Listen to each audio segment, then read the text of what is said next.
Et si la vie, ce n'était pas une quête, mais plutôt une réception? C'est un peu la question centrale d'un sermon vraiment puissant de l'évêque Noel Jones. Et dans cette analyse, on va décortiquer ensemble ses idées sur le temps, la destinée, et surtout, comment reconnaître son propre moment. Ça a l'air simple comme question, n'est-ce pas? Mais en fait, c'est le point de départ de tout. Ça nous force à nous demander, est-ce qu'on passe notre vie à courir après le temps, ou est-ce que peut-être le temps et toutes ses opportunités courent vers nous? Allez, explorons un peu cette idée. Alors, la première idée forte du sermon, c'est un vrai retournement de situation. Ça postule que le temps est ordonné pour nous, que nos plus grands moments, finalement, ce ne sont pas des conquêtes, mais plutôt des rendez-vous. Et cette phrase, elle change tout. Au lieu de voir la vie comme une sorte de chasse au succès, cette perspective la voit comme une attente active. L'idée, c'est que les bénédictions, les opportunités, ont déjà été envoyées depuis l'éternité. Notre seule tâche, c'est d'être là pour les recevoir au bon moment. Et ça va même plus loin. Selon cette vision, tout ce qui nous est destiné, que ce soit les rencontres, les succès, les révélations, a été alloué bien avant notre naissance. Du coup, l'anxiété de la recherche, elle est remplacée par la foi en l'arrivée. La question n'est plus si, mais simplement quand. Alors, cette promesse, attention, ce n'est pas un contrat sur papier. C'est une conviction profonde, une certitude intérieure qui nous sert d'encre. Elle nous permet de naviguer dans le présent, non pas avec incertitude, mais avec l'assurance de ce qui nous attend. Et ça transforme radicalement nos décisions de tous les jours. Le sermon utilise une analogie très parlante. Une personne qui a la promesse d'un mariage se comporte déjà comme si elle était prise bien avant la cérémonie. C'est une super image pour montrer comment une promesse future transforme complètement nos actions dans le présent.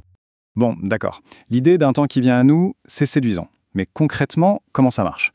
Pour le piger, le sermon nous fait faire un petit tour dans la pensée grecque antique avec deux définitions du temps qui sont radicalement différentes. À gauche, on a le chronos. C'est le temps qu'on peut mesurer, les secondes, les minutes, les années qui défilent. Le flux constant et prévisible. Et à droite, on a le kairos. Lui, c'est le temps qu'on saisit. C'est un moment d'opportunité parfait, une fenêtre de tir qui s'ouvre d'un coup au milieu du temps ordinaire. Le premier est quantitatif, le second, il est qualitatif. Et c'est là que tout se joue. Le kairos, il n'arrive pas avec un gyrophare.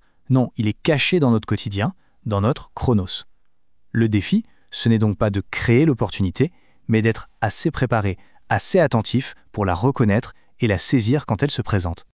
Pour que tout ça ne reste pas trop abstrait, le sermon prend un exemple très fort, tiré de l'histoire d'Esther. On va voir comment tous ces éléments, Chronos, Kairos, la destinée, s'orchestrent dans un scénario bien concret.